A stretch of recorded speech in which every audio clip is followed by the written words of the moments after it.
Try hitting on some girls. Impossible for a middle school graduate, huh? It was James, a middle school classmate, who said this to me. James always looked down on me for being a middle school graduate, and he never missed an opportunity to harass me like this. Until today, I couldn't talk back to James, but today is different. In front of everyone, I made up my mind and said to James, "She's actually my secretary and my wife." I'll never forget that the murmurs of the people around us and James's expression at that moment. My name is Michael. I'm turning 36 this year. I married Sarah 6 years ago, and today was our wedding anniversary.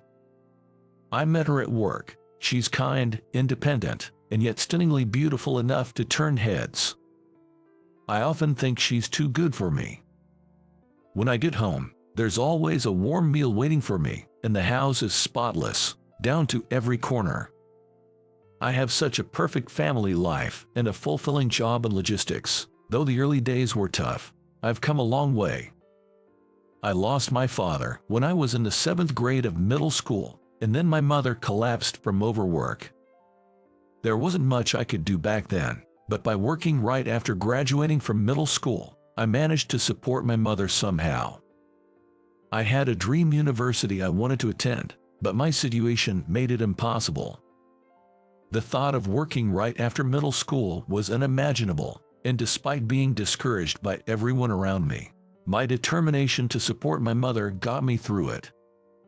At first, I resented my circumstances, but now, my struggles makes me appreciate the ordinary things in life. Having food to eat every day and having loved ones by my side are my greatest happiness. That's the most important thing to me. Yet, in our society, not everyone feels this way. There are people who can't see the happiness in front of them and try to find their own happiness by looking down on others. A typical example was James, my middle school classmate. James was essentially considered a leader of our class, fearless during our middle school days. Not only by classmates but also by seniors, he was held in high regard. However, this recognition seemed to get to his head, turning him into a rather unpleasant person over time. He would loudly mock anyone who made a mistake and would barrage those who displeased him with verbal abuse, subjecting them to various forms of harassment. Luckily, I was a rather inconspicuous student, so I managed to avoid becoming a target of his harassment and lived peacefully throughout my 3 years of middle school. However, everything changed after graduation. Since I started working right after middle school and didn't have much free time to hang out with my classmates, I really wanted to attend the reunion. It was the only chance I had to interact with people of my age, and I wanted to catch up with my friends. 24 years after graduating from middle school, the reunion was organized. It was meant to be a gathering of my 8th grade class. Because I was in the same class as James for 3 years, he was also expected to attend. I naively thought that most of us are college students or working adults by now, so James would have matured too. On the day of the reunion, I arrived at the venue earlier than everyone else. While waiting for the others, I saw a man waving from a distance as he approached. "Hey, long time no see." The one waving was James. Since our middle school days, James had grown significantly taller. He has a slender body like a model. He was also wearing a suit, and he looked very intelligent. "Wow, it's been a while. How have you been?" Of course, it seems like I'm the first one here. Although we weren't close in middle school, the reunion sparked conversations about the old days. Despite my previous feelings, talking to James as an adult made me reconsider maybe he wasn't such a bad guy after all. As we chatted, more and more classmates began to arrive. As we entered the restaurant reserved by the organizer, everyone started drinking at the signal for a toast. The reunion took place in a fairly spacious place with private rooms, allowing everyone to stand up and chat with various people. I was also catching up with classmates I hadn't seen in a while, but gradually the atmosphere turned to reminiscing about old time. By the way, Michael, what were you doing after graduating from middle school? Oh, I started working right after graduation. So, you're a middle school graduate.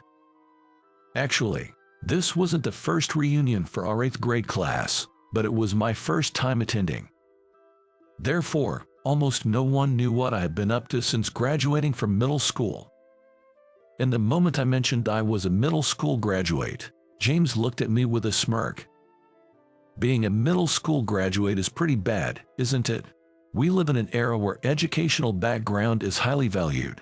In contrast, I went to college and now work as a lawyer. James said it while showing off the badge pinned to his suit. I had heard rumors. James had gone straight to a prestigious university and become a lawyer. Lawyers can easily get women, you know. When I go to a group dating, I'm unstoppable. I'm thinking maybe I could take someone home tonight if there's a chance. Even though we've had a few drinks, this isn't the kind of thing you talk about loudly. Yet, James seems not to care about those around him at all, speaking loudly enough for others to hear. I see. That was all I could respond with. What's with that response? With that attitude, you won't be popular.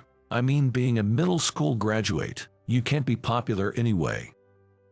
Whether I'm popular or not is beside the point. I'm married, actually. Then I showed off the ring on my left ring finger. Seriously, you can get married even as a middle school graduate. What kind of person did you marry? Someone much older than you, like your parents? James seemed displeased that I was married and started prying into details about my partner. However, since I don't really enjoy talking about my wife, I was just tuning out James's questions when he started saying this. You're not really married, are you? I'm married. I'm wearing the ring, aren't I? Maybe you're just wearing it for show. He seemed determined to believe I couldn't possibly be popular. I didn't mind him thinking that, but honestly, I wished he would stop bothering me. James seemed to want to talk about himself, not letting others get a word in, and gradually, our classmates moved to other seats, away from him. Being a lawyer is tough, you know. Every day I'm swamped with paperwork and defending clients. I hadn't handled a big case yet, but I'm sure my time will come. He boasted about his achievements and efforts. All he talked about were his own achievements and efforts, nothing but what could only be seen as bragging. By this point, the reunion was winding down, and everyone seemed to be pleasantly buzzed. James was probably drunker than anyone else in the room, as he had had plenty of beer and wine. He seemed bored with talking to me and moved on to bother other classmates, who appeared quite annoyed by him.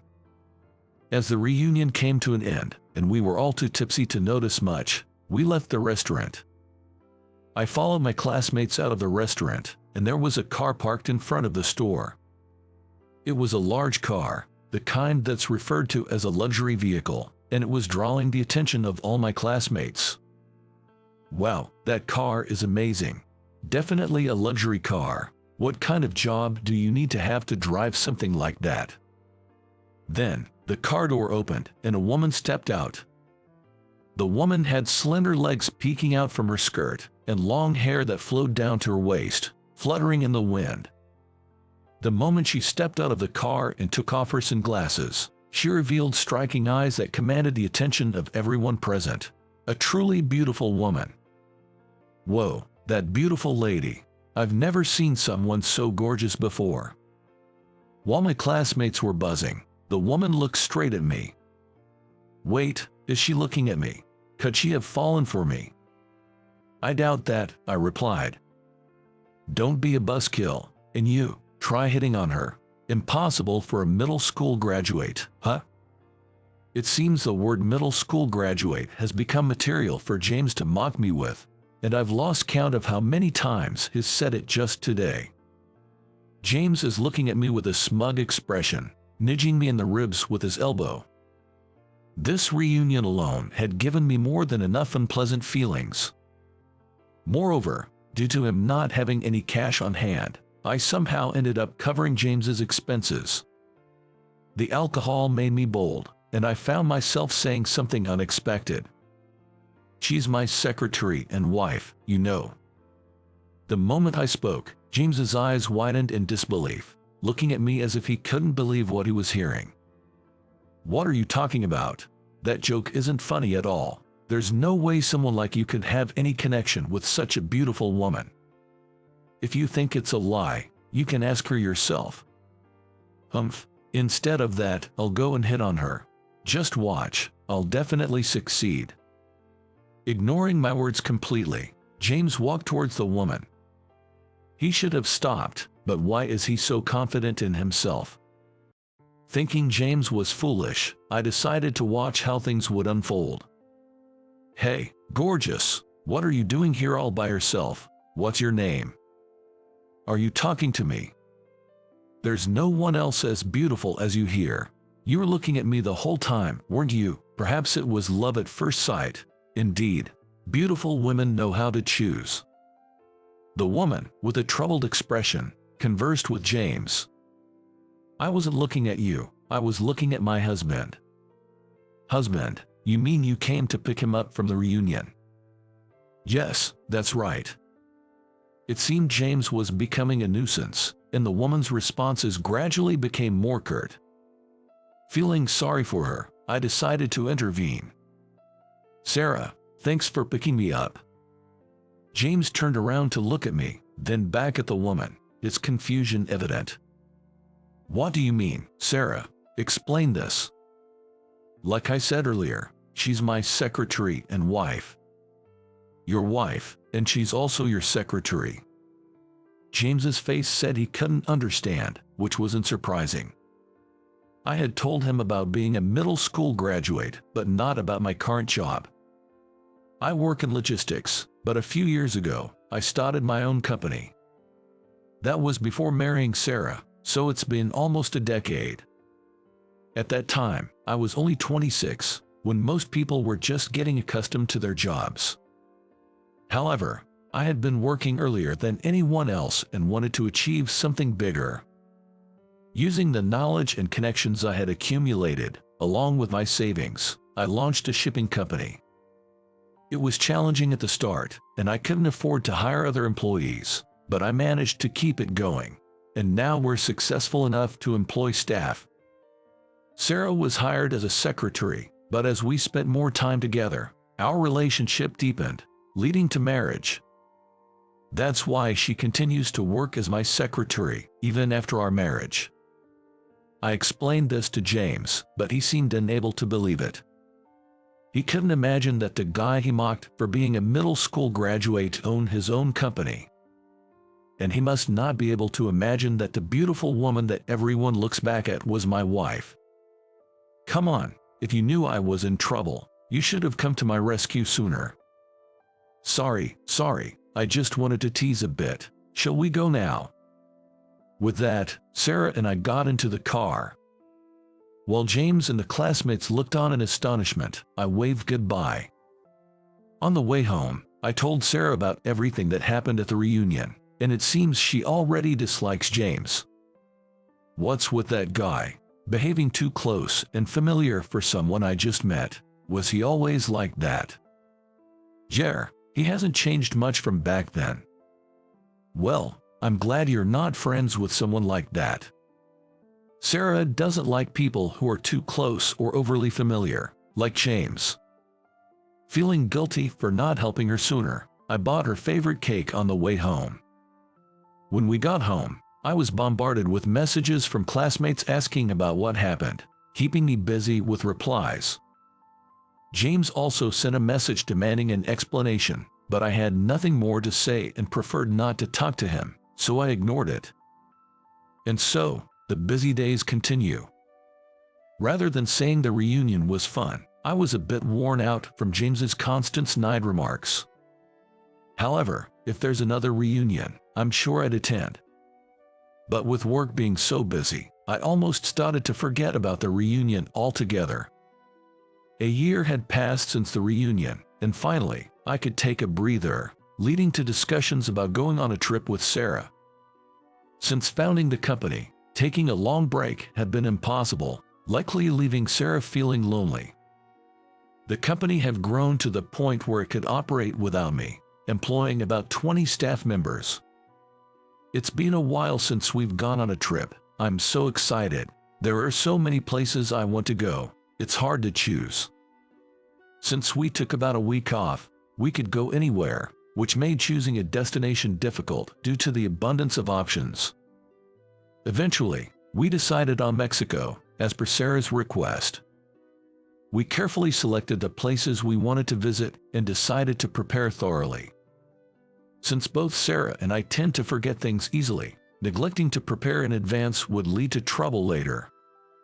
Today, while checking for any forgotten items, I realized I didn't have a case for my contact lenses.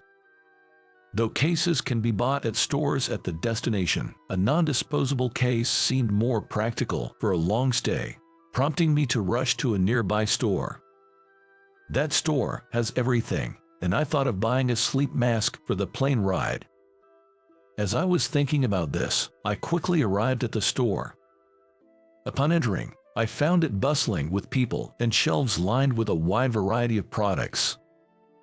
Overwhelmed by the selection, I couldn't find what I was looking for and decided to ask an employee, searching the store. After much effort, I finally found an employee and called out to them, only to be shocked when I saw the person's face. Because it was James. I can't seem to find what I'm looking for. Could you help me, please? Sure, what are you looking for? James turned around, surprised upon hearing my voice. James, is that you? Well, you see. Realizing it was me, James looked around nervously, blinking repeatedly. He was supposed to be a lawyer. Why was he here? I forgot what I came to buy, pondering this. James seemed to be thinking hard about something, scratching his head and trying to say something to me. To break the awkward silence, I asked, "Weren't you supposed to be a lawyer?" No, I was asked to help out by an acquaintance. See how busy it is. They were short on staff and really needed the help. According to James, he was only working there temporarily and not officially employed. I wondered if it was okay for a lawyer to have a side job, but decided to keep my doubts to myself. I see, that stuff.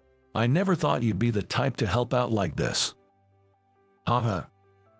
Despite claiming to be helping due to staff shortages, James seemed to be hiding something. I couldn't help but wonder if the lawyer's story was a lie and he actually worked here. Regardless, I was here to shop, so I told James what I wanted and asked him to show me where to find it. I'm looking for a contact lens case and a sleep mask. Where can I find them? Oh, over here. James seemed to have a softer demeanor than usual, perhaps because other customers were around. Well, that's probably the norm in such settings. He led me through the store, and I was able to find what I needed. Thanks, I couldn't have found it without you. By the way, it's impressive how you know where everything is, even though you're only helping out temporarily. Well, it's not my first time here. I've been here a few times before. Although I couldn't imagine James volunteering for anything, it reminded me that everyone has sides to them that others may not see. I needed to head home soon, so I started walking towards the checkout with the items in my hand. Just then, another employee approached from behind James and placed a hand on his shoulder. James, can you help me with this? The aisle is too narrow to display this item. The moment he was tapped on the shoulder and addressed, James's artificially crafted smile froze. Then, he turned around slowly, like a robot. James, is everything okay? Do you know this person? I'm sorry for interrupting. I'll ask you again later. Before James could respond, the employee hurried away. Caught in an awkward silence, we both stood frozen on the spot. Please don't tell anyone that I'm the store manager here, James said, shoulders slumped and eyes fixed on the floor. I want to hear the whole story, so contact me after work." "Okay." After saying that, I purchased the items and went home. A few hours later, James contacted me to say he was off work, so I headed back to the store. "How about we go to a cafe nearby?"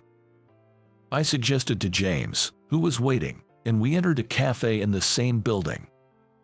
Curious about many things, I first asked why James, supposedly a lawyer, was working as a store manager. "Why are you working there?" James, reluctantly at first, took his time to explain. After graduating from middle school, James dedicated himself to his studies from high school onward with the goal of becoming a lawyer. While others were playing, he was studying, and it seems he hardly took any time off to play even during school holidays. As he isolated himself in his studies, friends stopped inviting him out, and he became somewhat of an outsider. Despite this, James's resolve to become a lawyer was unwavering. Even in university, where he prioritized his studies while juggling part-time jobs to afford tuition, he often fell or attended lectures sleep-deprived, hindering his academic performance. He struggled with the preliminary exams necessary for the bar exam, failing multiple times without ever passing. Eventually, he gave up on becoming a lawyer. "Why did you want to become a lawyer so badly?" I asked, intrigued by his persistent effort. "It's because my father was wrongfully arrested." "What do you mean?" James shared that during his high school years, his father was wrongfully arrested. The lawyer they hired didn't do his job properly, leading to a guilty verdict. Though the actual time served was about 3 years, having a criminal record proved to be a significant hardship. His father lost his job and struggled to find new employment. Witnessing this, James was determined to become a lawyer to save others from wrongful convictions. Despite his efforts, he couldn't become a lawyer and ended up in his current situation after job hunting. There was no need to lie about being a lawyer, right? I had already told everyone. I couldn't admit I hadn't made it. I knew it was wrong, but I ended up deceiving everyone. James said, sipping the hot coffee that the server had brought him. I drank my tea, unsure of what to say. The James I knew was someone who used harassment and snide remarks, even looking down on me for being a middle school graduate at the reunion. "I understand how tough it's been for you, but why did you harass me?" I wanted to believe I was still better than someone. If there was someone below me, it was reassuring. "I'm truly sorry for that day.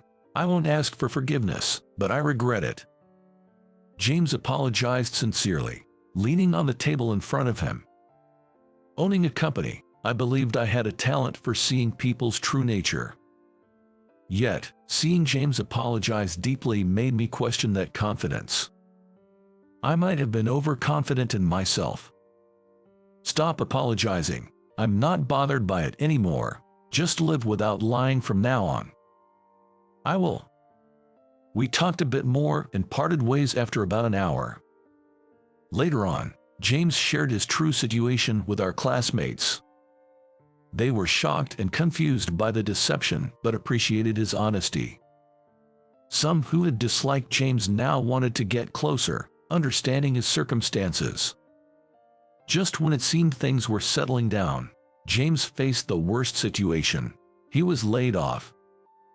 The company, not just the store, had been struggling for a while, leading to the closure of all its outlets. Caught off guard, James hadn't been job hunting and was now unemployed, with a pregnant wife to support. Unable to stand by, I decided to call James out for a talk. "Hey, what are you planning to do from now on? You're going to have a child, right? You need to find a job quickly, don't you?" "I know that better than anyone, but no one will hire me. I have no idea what's wrong. I just can't do it anymore." James, once the center of attention, now couldn't lift his gaze, shoulders slumped in defeat. I decided to make him a proposal. "How about you try taking the bar exam again?" "Don't be ridiculous. It's impossible now. It costs money to take the exam, and I've forgotten everything I studied. I'll support you until you get your qualification. How about that?" Even I wasn't sure what I was saying, and I imagine James found it even more incomprehensible. Up to now, I had been focused solely on myself, never really helping anyone else. However, after learning about James's situation in detail, I felt I had discovered something I was lacking. At 26, I had started my own company and became somewhat arrogant as I began employing staff, but there were times when contracts fell through or we struggled to secure a project. I tried to find a cause but could never pinpoint it, leaving me frustrated. Sarah probably knew the reason, but I wanted to realize it on my own and thus didn't seek her advice. From James's situation, I learned I was lacking kindness.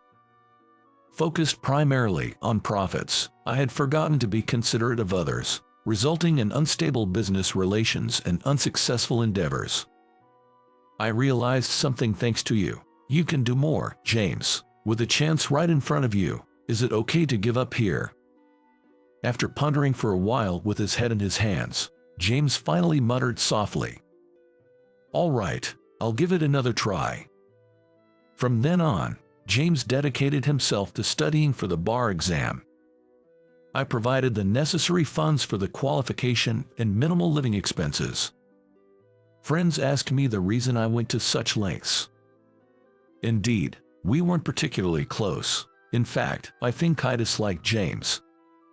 From an outsider's perspective, it was hard to understand why I would help him to such an extent.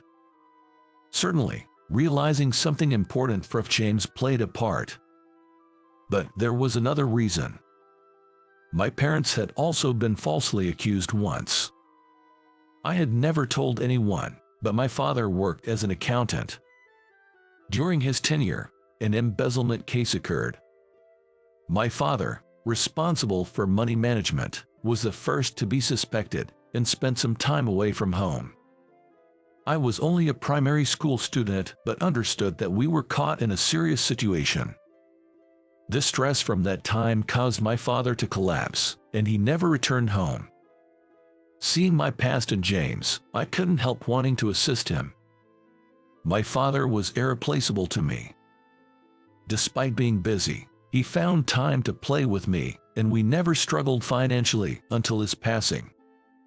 So, I understood James's situation well, struggling financially because his father couldn't find a job after being unable to re-employ.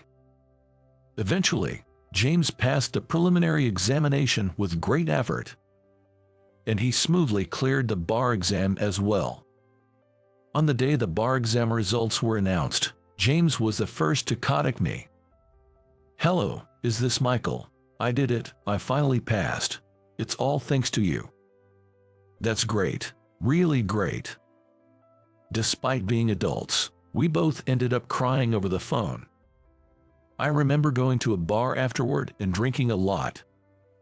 I'm not much of a drinker, but I drank too much in my joy. Being unable to go home on my own, Sarah reluctantly came to pick me up by car, a bit resistant since I was drinking with James. But I thought her opinion of James would change once she met him now. I'm truly sorry for that time. I've been nothing but helped by Michael. I'll work hard to repay the favor, so please continue to take good care of Michael. Despite being drunk, James smoothly said these words in front of Sarah. I was a bit embarrassed but couldn't hide my happiness at his words. Sarah, trying to hide her embarrassment with a laugh, glanced at me and then spoke to James. "Of course, leave it to me." On the way home, Sarah mentioned that her impression of James had changed. Some time later, James offered to return the favor. I told him it wasn't necessary, but he insisted on doing something. "What do you plan on doing as returning a favor?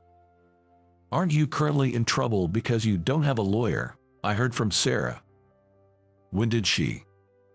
In fact, there was an issue with lost cargo that needed to be transported, and we were in the midst of figuring out who was responsible. The loss occurred after delivery, but given the high value of the products, the other party wanted us to pay damages. However, without concrete evidence, the lawyers said there was little they could do, leaving us in a difficult situation. James asked to see the information we had stored on paper and computers, so I decided to hand over everything we had. After looking through everything, there's no problem at all, Michael. You haven't done anything wrong, so stand firm. True to his word, James proved our innocence and saved the company from a crisis. Thank you so much. It would have been tough if we had to pay compensation. It was tens of millions of dollars. Well, can I consider my debt repaid with this? Of course, if anything, you've done too much. Afterward, James became the dedicated lawyer for my company. He had just landed a job at a law firm after getting his license, but when I approached him, he immediately agreed to join us. Though we're still getting used to working together, I'm very happy to be working with James. There's still so much to learn, but I hope to grow with the help of those around me. One day, I suddenly fell sick and collapsed. Seeing this, my son Jake told my wife Sarah, "Mom, we need to take him to the hospital." Hearing this, Sarah uttered an unbelievable response. "I have a trip planned, so it's impossible." Lately, Sarah has been spending less time at home. It's been about half a year since I took over my father's job. With everything happening so suddenly, I worried I might be making her put up with too much. I desperately tried my best in both work and parenting. But eventually, I reached my limit and ended up in the hospital. After being unreachable for a few days on her trip, Sarah called, and when Jake answered, she asked, "Where's your dad?" Following that, Jake said something shocking. "My name is David. I turned 42 this year. I got married 8 years ago, and a year later, we had a child, living together as a family of 3. I work as a doctor, originally at a university hospital, but I admired my father's dedication as a local practitioner. Half a year ago, when my father fell sick and considered closing his clinic due to his hospitalization, I decided to resign from the university hospital and take over my father's clinic. He was happy about it. This led us to move from our apartment to my childhood home next to the clinic. The building is old. When I mentioned to my dad that we should consider remodeling it eventually, he told me to go ahead as we pleased. Even after the transition to my generation, the local community continues to rely on us, and I find my work fulfilling every day. Our child is a boy named Jake. I'm the one who chose his name. I want him to grow up to be a well-grounded and reliable person. Even though he's just in first grade now, he already expresses a desire to become a doctor and is learning German. Jake has far exceeded my expectations, becoming a very dependable son. Though he acts more mature than his age to the point of concern, seeing him covered in mud while playing in the park is a comforting reminder that he's still very much a child. My wife Sarah is beautiful but capricious. Lately, it's been troubling that she's not very willing to help with household chores or parenting. In the beginning of our marriage, we shared household duties and both engaged in parenting, but for the past 6 months, she has hardly been involved at all. Sometimes, she'll take Jake to the convenience store, but it's always me who takes him to parks and other play areas. I don't mind that, but since we've had fewer family outings recently, I suggested we all go out today. Hey, we haven't been out together much recently. How about we go out next weekend? You haven't been spending much time with Jake, have you? It can't be helped because I'm busy. Jake wants to go to the movies. How about we go together on weekend? After that, we can have dinner at a restaurant. The movies, huh? Sarah checked her phone briefly before replying. Well, I guess that's fine. I don't have any plans.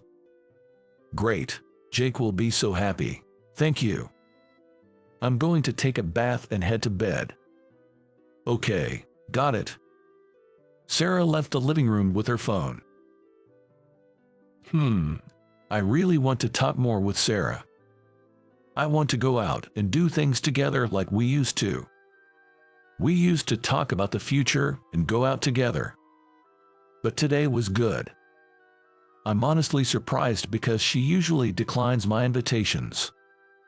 But I was so happy she agreed that I immediately told Jake, who was in his room.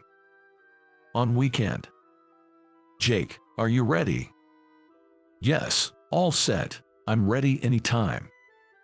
Great, we're just waiting on Sarah. Jake, where's Mom? I don't know.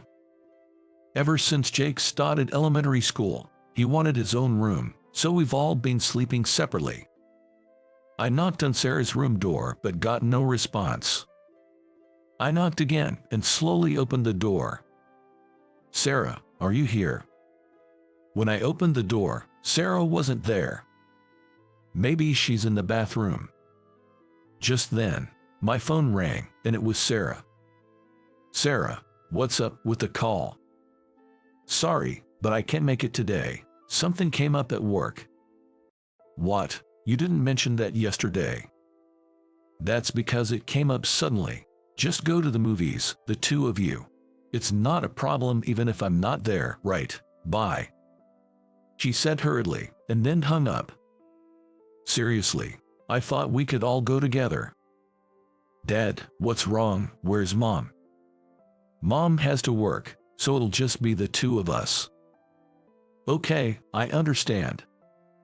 Jake looked a bit sad but then smiled.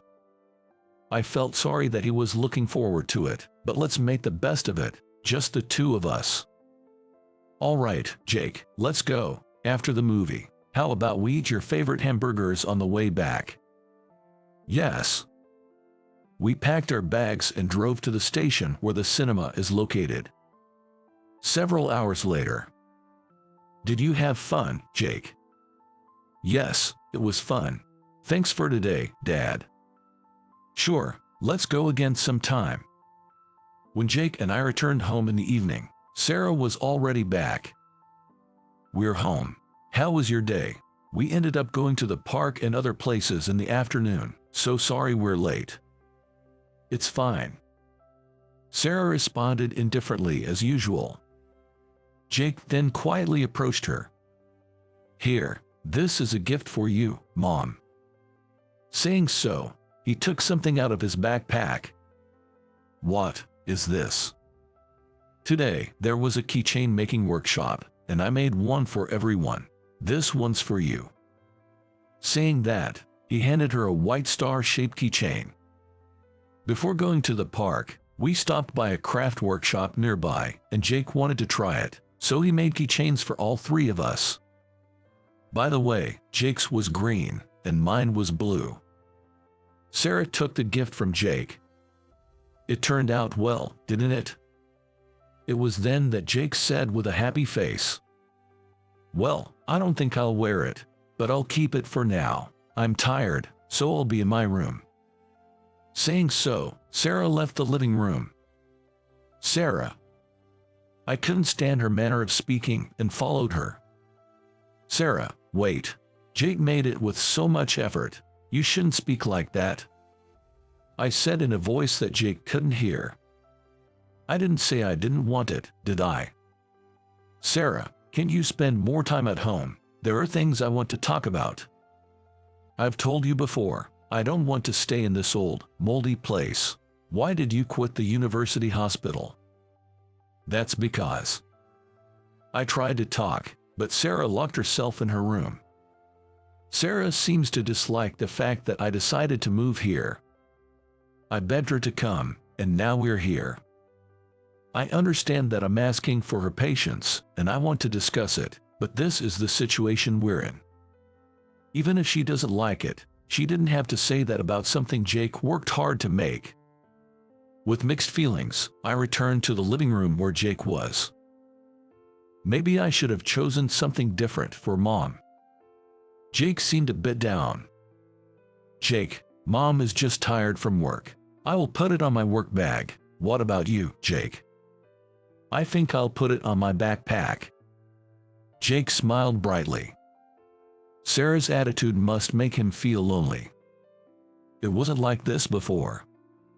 It feels like she's become more distant since we moved here. This can't go on.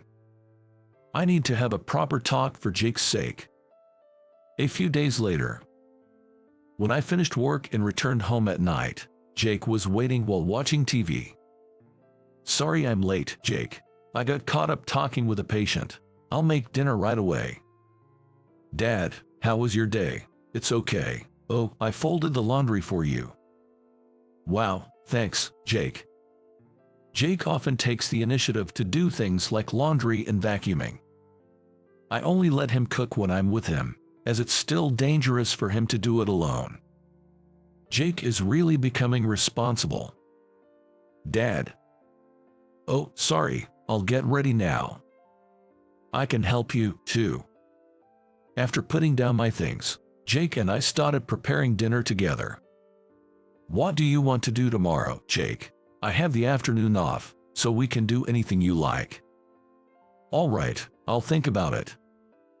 "Good." Tomorrow is Jake's birthday. Sarah should definitely know. I emphasized it again yesterday, telling her to buy the gift for Jake, so it should be fine.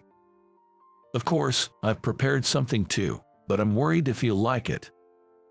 The next morning, Sarah must have come home late last night again. I can hear some noise from her room, so she must be there. I knocked twice. When she responded in a low voice, I opened the door to find her still in her pajamas, holding her cell phone. "What?" "I'll be working until noon, so please take care of Jake. And did you get him a birthday gift? Also, don't forget we're going out in the afternoon." "I know, okay. You don't have to tell me multiple times. Close the door when you're done." Sarah responded irritably, then went back to looking at her phone, so I gently closed the door as she asked, "Is everything really going to be okay?" I left feeling a mix of anxiety and hope, leaning more towards hope. When I went to the living room, Jake was already there. "Happy 7th birthday, Jake. Here's your birthday present." "Dad, thank you. Can I open it?" "Go ahead." Jake excitedly opened the bag. "Wow, yes, amazing." The present I gave Jake was a stethoscope I used to use. This stethoscope was given to me by my father when I was a child. I remember I was just as happy as Jake now. I had shown it to Jake before, and he really liked it, so I decided to pass it on to him. But I didn't want to give him just that, so I included a soccer ball as well. "Is it okay to get 2 presents?" "Just take good care of them, okay?" "Sure." Seeing him like this reminds me he's still very much a child. "Then, let's do whatever you want today. I'll finish up work quickly and come back, so wait with Mom, okay?" "Dad, make sure you do your work properly." "Yes, I'll work hard and seriously." After feeding Jake breakfast, I called out to Sarah before heading to work at the clinic next door. Past noon. When I finished work and returned home, I found Jake alone in the living room. "Where's your mom?" "She went out a little while ago." "What?" "She told me to wait here because you would be back soon." I immediately called Sarah on her cell phone. "Yes." Sarah responded with her usual irritable tone. "Sarah, why aren't you here?" "I had something come up. I'll be back by tonight." "Tonight? Today is Jake's birthday, you know that, right? Didn't we agree to go out together in the afternoon?" As I was scolding her over the phone, Jake shook his head vigorously. It seemed like he was saying it's okay. "All right, just make sure you come back tonight, got it?" "Okay, bye then." She hung up the phone. I was frustrated, but today is Jake's birthday. I decided to focus solely on Jake. "Jake, what is your plan today?" "I want to play soccer, and I want to eat your hamburgers." "Is that what you want?" When I asked, Jake nodded emphatically. So, Jake and I spent the day doing things he enjoys, like playing soccer and visiting a bookstore. On our way back, we bought lots of foods like cake and chicken. When the hamburgers were about to be ready, I checked my phone to contact Sarah and saw a message from her. "I'll be home by the end of the day." That's what the message said. Seeing that message somehow made me feel a wave of exhaustion wash over me. Jake, noticing something was off, spoke to me. "Dad, are you okay?" "No problem. The hamburgers are ready, so why don't we eat? We've got cake too." Of course, I'll eat. Jake and I celebrated his birthday by eating hamburgers and chicken, and talking about school, soccer, and his language lesson. The next morning, I woke up just before noon, feeling exhausted. Oh no! I quickly got dressed and left my room, only to run into Sarah. "Sarah, what happened yesterday? Jake was waiting for you the whole time. I came back within the day. You two were just asleep, weren't you? Besides, I'm in a hurry." Sarah rushed off to the bathroom in a flurry. I could only sigh in dismay. And I had a feeling that I was not in the best of health. When I slowly made my way to the living room, Jake was there. "Jake, sorry for my waking up late. You must be hungry, right? You could have woken me up." "It's okay. I ate some bread." "Is that so? Sorry." I felt guilty towards Jake. This had never happened before. I was about to make some coffee, pouring water into the pot to boil, when it happened. My vision blurred, and I felt so dizzy I couldn't stand. At that moment, I dropped the mug I was holding, and it shattered loudly on the floor. "Dad, are you okay?" The moment I heard Jake's voice, I collapsed. Dad, are you okay? Dad." "Jake, sorry. Call your mom." "Got it." Just as Jake was about to go get Sarah, the living room door opened and Sarah walked in. Jake quickly ran up to her and said, "Mom, we need to take him to the hospital." What's with the sudden?" Dad collapsed. "Help." In response to Jake's desperate plea, even Sarah would surely come to help. I believed this, faintly aware in my fading consciousness. But Sarah's response was completely unexpected. "I have a trip planned, so it's impossible." "What? But Daddy's. He'll get better soon. Besides, I'm going on a trip with my parents for about 4 days. Take care, okay?" Sarah said this to me with a slightly cheerful voice as I lay there. "Mom." "Jake, I'll bring you a souvenir, so wait here with Dad, like good boys." With those words, Sarah left. Can such a thing really happen? Leaving behind her husband who can't move and 7-year-old son. But right now, more important than anything, I need to let someone know, for Jake's sake. I pulled out the cell phone I had tucked into my pants, and at that moment, I lost consciousness. A few days later, I woke up in a hospital bed. Dad. Jake. Next to me stood Jake, a doctor, and a few of our neighbors. As I looked around, unable to grasp what had happened, the doctor explained to me. "You collapsed due to anemia, and it seems you were quite exhausted as well." "Is that so? Thank you for your help." As I thanked him while lying down, the doctor shook his head and kindly explained the situation. "You should thank your son. He used your cell phone to call an ambulance and your neighbors." "What? Jake did that all by himself?" "Yes. Remember, Dad, you taught me the emergency number, right?" "Right. Thank you, Jake." I patted Jake's head, and he looked back at me with strong eyes. I always knew he was reliable, but I hadn't realized just how much he had grown. I felt sorry for the neighbors and Jake, but I was happy to learn about my son's growth. A few days later, my phone kept ringing, so I was reluctantly about to answer, But after all, Jake answered it. Mom, what's going on? Jake, it's not what's going on. Where are you? Where? Where's your dad? Ignoring Sarah's frantic tone, Jake uttered some shocking words. Dad has gone far away. What? What do you mean far away? I'm at the restaurant near our house. Bye. Restaurant? Oh, wait. Ignoring Sarah's words, Jake hung up the phone. A few minutes later, Sarah hurried into the restaurant and sat down in front of Jake. Jake, and you're here too. Jake said you'd gone far away in a gloomy voice. What? You thought something happened to me after I collapsed? What? No, I was just worried. Sarah looked a bit embarrassed and looked down. Because Dad went to the faraway bathroom. Jake explained with an upward glance.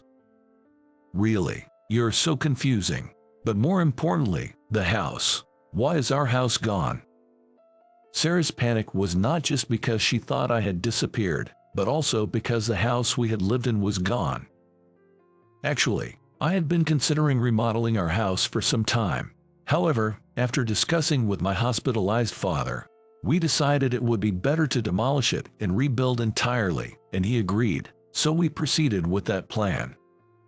I had wanted to discuss this with Sarah for a long time, but she never seemed willing to listen, so I kept it to myself.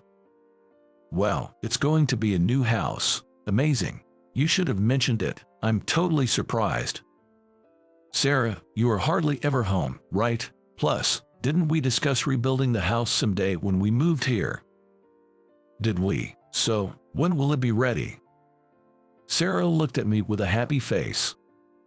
She's always been the type to wear her heart on her sleeve, so it's pretty easy to read her. I called neighbors who were with me at the hospital, and they came to the restaurant right away to take care of Jake for a bit. Well then, shall we have a serious conversation now? Oh, about the house for 3 of us. I think it'll be ready within 6 months. Really? But where's all my stuff? Did you store it somewhere? And why not in front of Jake? Well, the conversation we're about to have isn't suitable for Jake to hear. What's with that? You're speaking strangely. Sarah looked at me, puzzled. I've left your stuff at your young lover's place, you know. What? What are you talking about? There's nobody like that at all. I've checked everything, so lying won't work. What? Sarah changed her behavior drastically after we moved, suddenly becoming distant and unexpectedly busy with work, which was unlike her. I always felt something was off. Wondering if she was really busy, I asked my relative who works at the same place as Sarah, only to find out it seems that is not the case. Besides, I never thought Sarah would go on a trip with her parents. She used to say that her parents were quite strict and they hadn't talked much for a long time. Therefore, after I collapsed, I decided to reach out to her parents just once. As expected, they were at home and had no clue about Sarah's whereabouts, prompting me to immediately contact a detective agency to investigate. Just as I suspected, Sarah had another man in her life. It seemed like he was young. This is the evidence of that. Oh, how did it come to this without me noticing? I presented the documents and photos submitted as investigation results in front of Sarah. There was no way she could talk her way out of this. Seemingly thinking the same, Sarah deeply apologized. I'm so sorry. I lost my way. I promise I won't do it again. Please forgive me, okay? We're a married couple, you know. What are you talking about? You guys were together when your husband fell sick and even on Jake's birthday, right? Let's get divorced. A divorce? Wait. But didn't you just say we were building a house for the 3 of us? That includes me, right? Indeed, we were in the process of building a house for 3 of us. But Sarah wasn't included in that plan. When I said 3 of us, I meant me, Jake, and my dad. What? No way. The change in environment was really stressful for me. Yes, it was because of stress. You'll forgive me, won't you? Sarah sat beside me and, without caring about the eyes around us, she cozied up with a sweet, pleading voice. While it's true that I changed our environment, that's no excuse for betraying your family. I handed Sarah the divorce affidavit and said, "Sign here, now. I'll demand compensation from both of you, and I'll take custody, so I'll be asking for child support too. If you don't agree, I'm prepared to take this to court, whatever it takes." No way. Understanding I was serious, Sarah, with tears streaming down her face, signed the document with shaking hands. Soon after, we officially divorced, and I was able to secure child support. Sarah found it difficult to stay at her job after this incident became known at her workplace, leading to her resignation. With nowhere else to go, she turned to the young man, but the man, furious about being sued for compensation because of her, kicked her out along with her belongings. Unable to secure a full-time job, Sarah now juggles part-time jobs, living quietly in an old apartment. I know this because Sarah insisted on giving Jake a birthday present, so I arranged a meeting at a restaurant. Just a month later, she looked completely different, her hair unkempt and her frame even thinner. "Jake, sorry I'm late. Happy birthday." With those words, Sarah handed over the gift, and Jake silently accepted and opened it. Inside was a black bag. "Do you like it? You're in elementary school now, so I chose something a bit more mature." Sarah asked in a soft voice, to which Jake replied loudly, "I don't think I'll use it, but I'll keep it." "What? Oh, Jake." "Dad, let's go home." "All right, let's go." Sarah was stunned by Jake's unexpected response. Jake and I left the restaurant, leaving Sarah behind. A husband and wife are originally strangers to each other.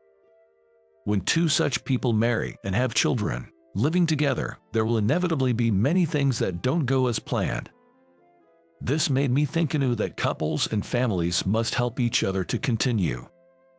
6 months later, our new home was completed.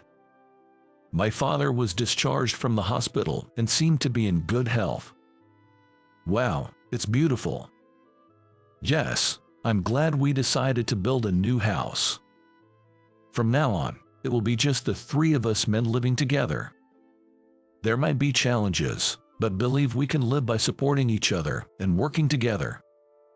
All right, I got to keep working hard. Go for it, Dad. Around Jake's neck hung the stethoscope I had given him, a symbol of encouragement.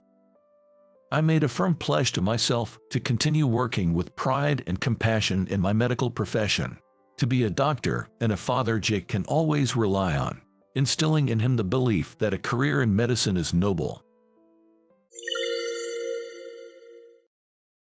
Get out of my daughter's luxury apartment, you poor thing. My mother-in-law, Iris, came to our place and said that, harassing me in various ways. Iris seems to believe that it's only right for her daughter to live her life exactly as she wishes. As a mother who raised her daughter single-handedly, I can somewhat understand her feelings, but it's no excuse for her to harass me. The removal workers will be here any minute. When I told Iris that, it happened just as I said. The removal workers arrived and started taking things out. Watching things being carried out of my room, Iris turned pale, but the fact that those are moving to another room in the same apartment seemed to crush her even more. Tiffany and I started explaining about a certain person to Iris. I hope this wakes Iris up.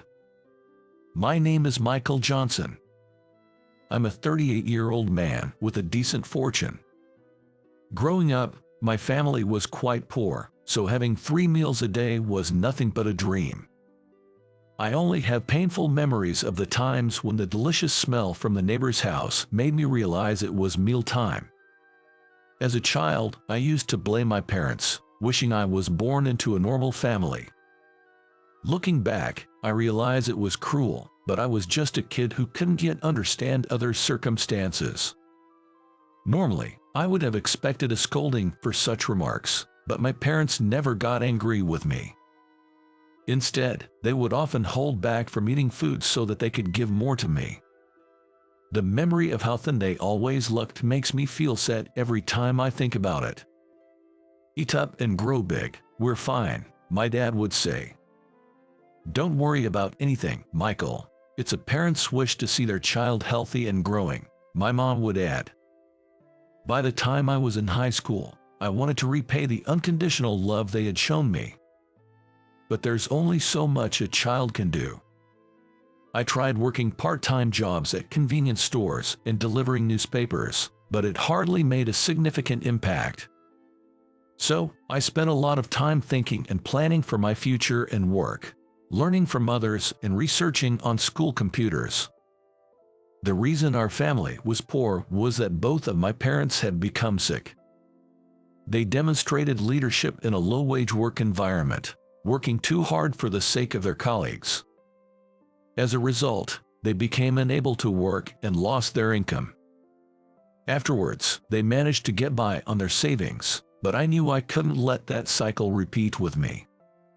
That's why I was determined not to fail in my career. For that reason, I decided not to be someone who works for others but to be someone who leads. Being just an employee wouldn't significantly increase my salary, and it would involve a lot of hardships.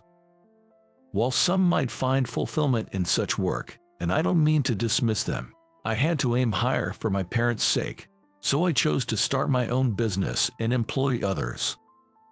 Once I made that decision, I worked tirelessly, taking on multiple part-time jobs to save up capital for my startup. A few years after graduating high school, I established a food company, expanding its scale through strategic thinking. My smooth progress was probably thanks to networking through social media since my student days and creating a website, among other efforts.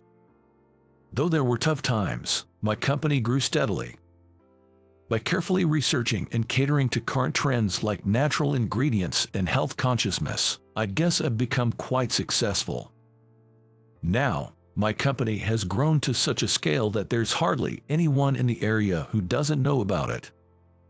It now stands shoulder to shoulder with major corporations. Caught up in my work, when I finally took a moment to reflect, I realized I was in a position others might envy. I live on the top floor of a high-rise apartment, and I have a beautiful wife. Though there used to be no people who would call me a bottom dweller, they are also nowhere to be found now. I should feel fulfilled, but lately, I've been feeling unusually anxious. It's probably the shadow of my impoverished childhood lingering over me. That's what I thought at the time. Feeling the warm spring air as I headed to work, I was on my way to my president room. Since the room is on the top floor of a 10-story building, it takes a while to get there. I entered the elevator, which happened to be open, and looked at my fellow passengers. I discreetly observed them, but none seemed to have health issues or appeared overworked and haggard.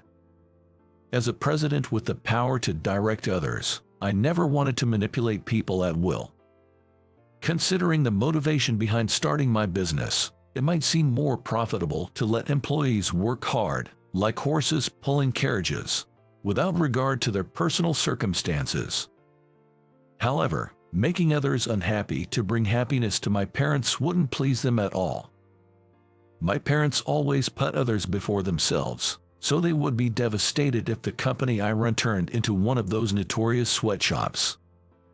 Therefore, as someone in a leadership position, I must care for my employees to ensure my parents' happiness with honest earnings. While pondering these thoughts, an employee exclaimed, "Huh!" Looking over, I saw the male employee tilting his head, staring at his hand. I wonder where I got this injury. Strange.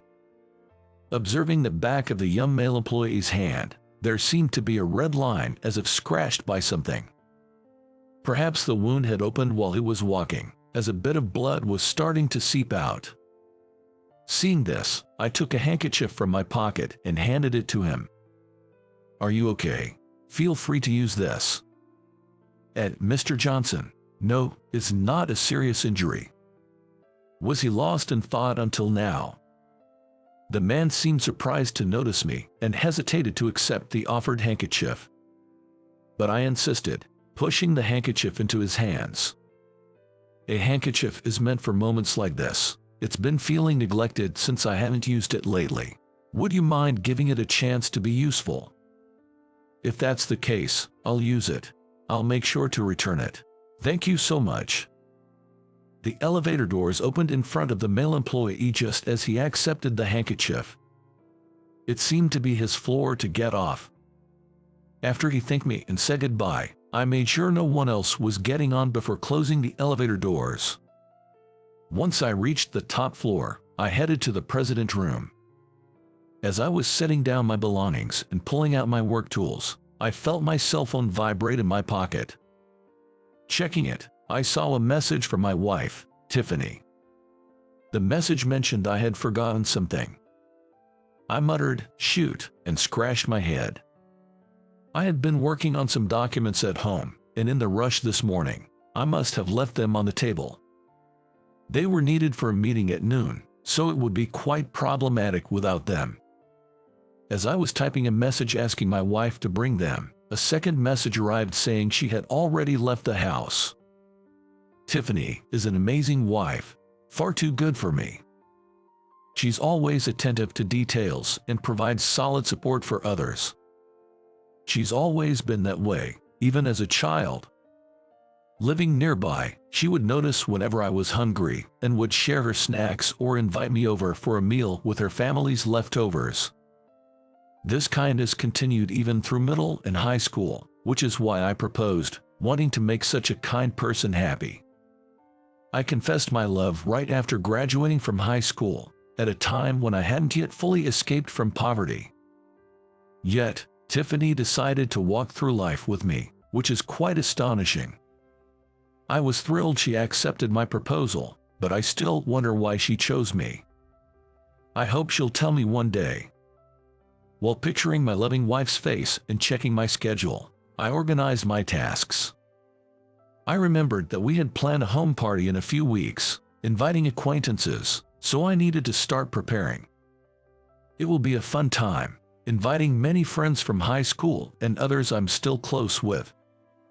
Feeling excited about the party, my secretary, Amy, came into the room. "Your wife called earlier. I'll take care of the forgotten item, so please focus on your work, Mr. Johnson." Tiffany also knows Amy's phone number.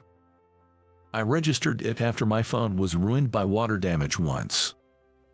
Being the president, it's critical to be reachable in emergencies. My apologies for the trouble. It's part of my job, please don't worry about it. I consider myself experienced at work, but I've been making small mistakes lately, so I need to stay focused. Recently, I nearly lost some documents in a panic and accidentally broke some work equipment due to carelessness. It might be due to some minor issues in my personal life. My wife, Tiffany, has a mother named Iris. Iris, who is my mother-in-law, has been showing up frequently lately, which is quite draining.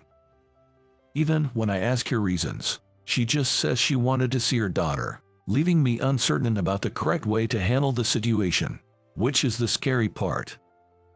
I can't directly tell her that her presence is causing me to make mistakes at work, so it's been a constant worry.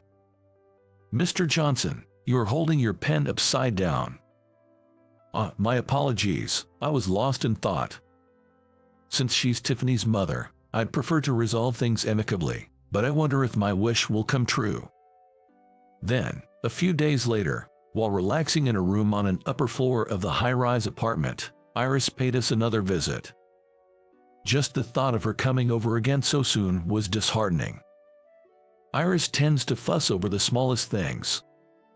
If she sees me zoning out while Tiffany is doing chores, she complains that I'm letting her do all the hard work, and if Tiffany isn't dressed up, she insinuates that I'm not earning enough to afford decent clothes. Having to politely refute or explain each time is honestly tiring. This situation could end up overwhelming me. So, Tiffany, understanding how I feel, tries to reason with her stubborn mother. "Mom, please don't come over so much. I'm fine," Tiffany pleads. "What are you talking about? You're my precious daughter." Of course, I get worried. "Do you really want to push me away even though I love you this much?" Whenever Iris talks tearfully about her deep affection for her daughter, we've had no choice but to give in. "After your father passed away, I worked hard to raise you all by myself. Raising you alone was incredibly challenging. I appreciate that, but I'm not your puppet. I have my own life. I want to live it my way. You say that, but living your way will lead you to a hellish end. If you'd just listen to me, you could be happy. Don't stay with such a poor man. Listen to me instead." Their arguments always end in a stalemate. Neither is willing to budge, so the conflict drags on for a long time. As I pondered how to calm the situation, the conversation took an unexpected turn. Iris continued speaking while casting furtive glances my way. "Tiffany, are you feeling guilty because someone from my company injured Michael's father?" The moment she heard those words, Tiffany's complexion changed instantly. All I could do was stare at her and say, "Huh?" This was news to me. I had never heard anything like it before. As I looked at Tiffany, visibly shaken, she cast her gaze downward, seemingly apologetic. "Did you have someone else you loved? Yet you married Michael, which I thought was strange. That's disrespectful to Michael." "Tiffany, is that true?" Tiffany nodded sadly. "I had intended to tell you someday," she said, looking at me with a caring gaze. "I accidentally overheard Mom talking on the phone with someone from her company. It seems an employee from her company, who had been drinking, caused an accident that injured your father years ago. The employee regretted driving after drinking alcohol. I'm so sorry. My dad never mentioned anything like that. The injury wasn't severe enough to break bones, but it led to his hospitalization, where they found his symptoms of overwork were more serious.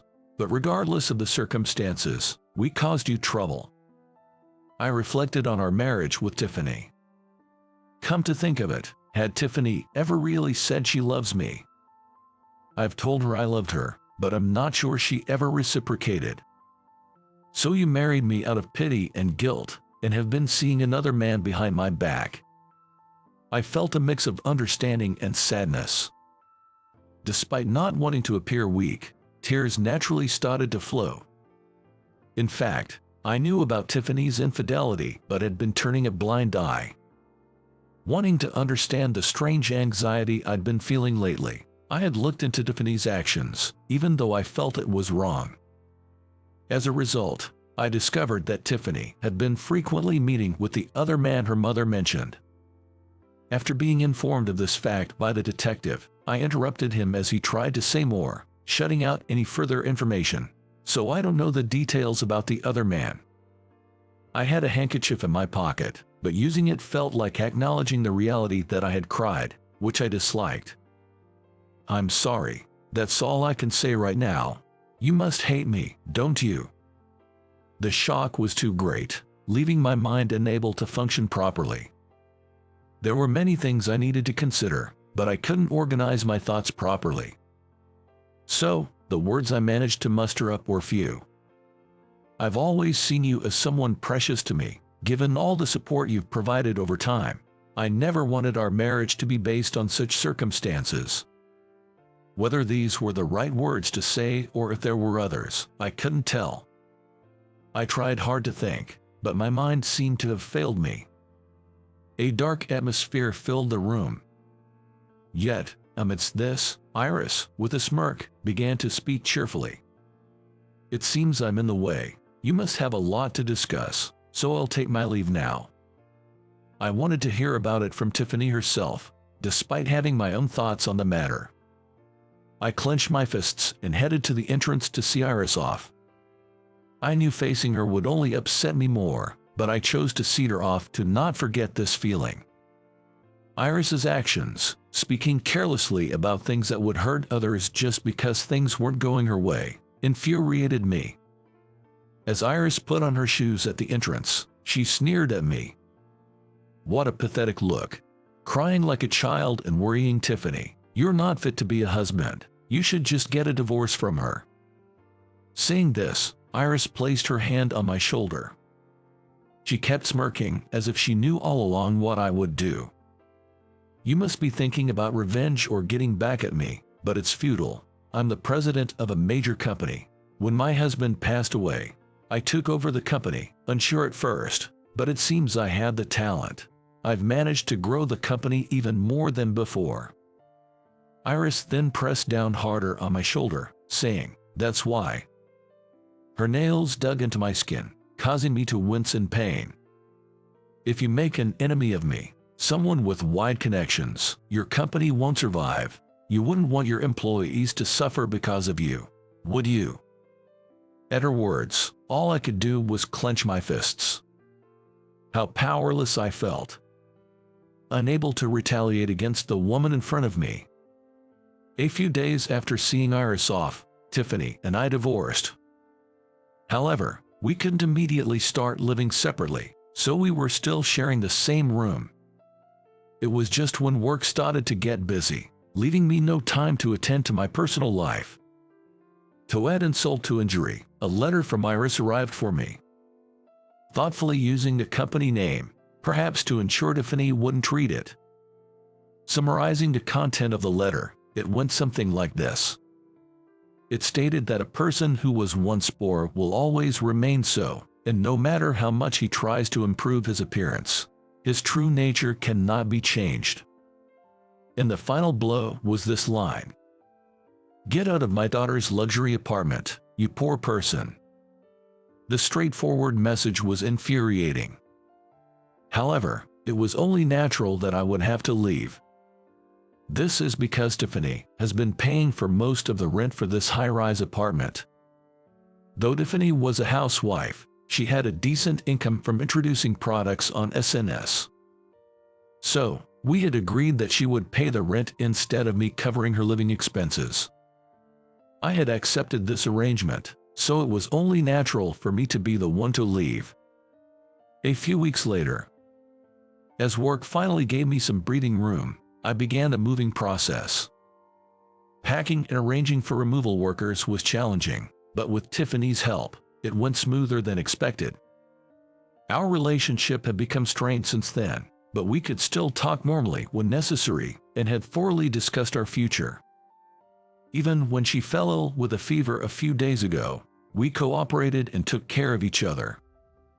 Despite our ability to care for each other so much, why did we have to divorce? I couldn't help but be plagued by this question. Every time, numerous questions I wanted to hear directly from Tiffany's mouth arose.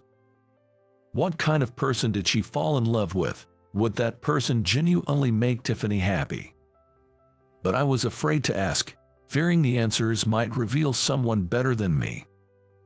If the person was indeed more outstanding and faultless, I might not be able to accept being left for such a reason.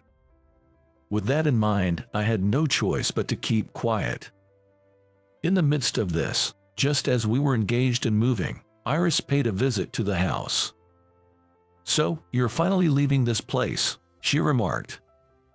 "Not yet. There's a lot of stuff, so this is just the beginning. I still have more to move out, so I'll be here for a while," I replied. Seeing Iris's apparent joy, I could feel irritation rising within me. Speaking sharply, I turned my back on her, no longer wanting to engage.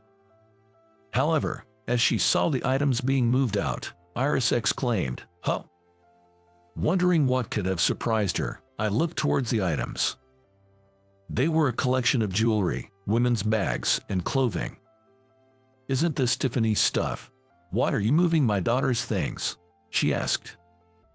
"No, these are mine. I bought them when the company started doing well," I explained. Back then, I didn't know Tiffany's tastes well and wasn't familiar with what women liked, so I just bought whatever caught my eye. I don't do that anymore, but back when my salary first started to increase, I wasn't sure how to spend it. When I later showed them to Tiffany, suggesting she can use whatever she liked, she was quite upset. I had read somewhere that women enjoy being treated to such things by men, so I tried it, but it seems I was mistaken. Looking back, I realized that the book I had read was written from a very biased viewpoint, which was a shocking discovery. I remember Tiffany being quite angry at the time. "Did you think I married you for this? I didn't choose to be with you for a life of luxury." It took 3 days and nights of continuous apologies to finally be forgiven, but instead of returning all the items to the store, I decided to keep them at home. The staff at the store had been so happy, saying, "This is the first time our sales have gone up so much. We thought we were going to go bankrupt, but now we can keep going." I couldn't bear to bring them despair. So, after explaining all this to Iris, she turned pale and looked away. "To think you had so much money. No, you were just showing off. That's impossible. There must be some trick to it. Maybe someone gave them to you, or you were saddled with unsellable stock." Although I couldn't make out the exact words of Iris's muttering under her breath, it was clear she was in shock. Eventually, after coming to some sort of internal resolution, she turned back to face me and repeated the same phrase she had written before. "Get out of my daughter's luxury apartment, you poor person." Hearing this, I gestured towards the back, indicating the removal workers' work, as if to say she was in the way. "The removal workers will be here soon." Because she wanted me gone, a sentiment that she should avoid hindering the workers seemed to get through to her. Seeing the removal workers return from loading the truck, Iris clicked her tongue and left the scene. The moving process continued to progress. However, we had to pause the work temporarily. The reason was that the day of the previously planned home party had arrived. Honestly, I wasn't in the mood for a party, but both Tiffany and I had the unfortunate tendency to prioritize others over ourselves. Thus, unable to disclose the truth about our divorce, the day arrived without our friends knowing the real situation. On that day, both Tiffany and I had to greet the steadily arriving acquaintances with feigned composure. It was quite awkward, but partway through, I managed to let go and pulled out a gaming console to play with friends, and together with Tiffany, we served the food we had prepared, enjoying the time with everyone. I couldn't help but wonder what I was doing in such a situation, but felt a bit relieved nonetheless. Perhaps it was because, with our friends around, we could revert to being a happy couple. Currently, there is no gloomy atmosphere in this room. The time spent laughing with Tiffany, just like before, was truly happy. Looking at Tiffany's smiling face, I was reminded of how much I truly loved her. Then, it was clear what I needed to do. After the divorce, I should support Tiffany in finding happiness. Despite the pain of her infidelity, the kindness she had shown me was significant, and I owed her that much. The challenge was to ensure Iris wouldn't interfere in her daughter's life, but I couldn't come up with a good solution on my own. Perhaps it was time to confide in our friends and seek their assistance. As I was pondering this, the doorbell rang, making me tilt my head in confusion. After all, everyone I had invited should already be inside this room. Could it be a neighbor, or perhaps a delivery person who got the wrong address? Opening the door with this thought, I found Iris standing there. After making a bombshell statement in front of us and sending a letter that felt like harassment, I didn't expect her to still come here. What could possibly be going on in her mind? "I came to see how my daughter is doing, but, oh, do you have guests?" Stepping into the entrance, Iris was surprised to see several pairs of shoes. "I wonder if I'm intruding." Even Iris, who always seems to intrude on us, seemed uncomfortable in a space filled with strangers. I wish she could apply that bit of common sense to other aspects of her behavior, but trying to understand her thought process is probably a waste of time. Noticing the commotion in the room, Iris quickly tried to leave, but a friend stopped her. Friends who gathered at the entrance to see the visitor introduced themselves one after another to Iris. "Are you Tiffany's mother? Nice to meet you. I work for a website development company." "Oh, I work in social media management. What brings you here today?" Faced with a barrage of questions from many people, Iris looked bewildered, not knowing how to respond. Feeling slightly vindicated by her discomfiture, I pondered how to get Iris to leave. It's rare to see her at a loss, and part of me wanted to watch a bit longer, but it would be troublesome if she said something unnecessary like last time. So, I was about to speak up, but Iris beat me to it.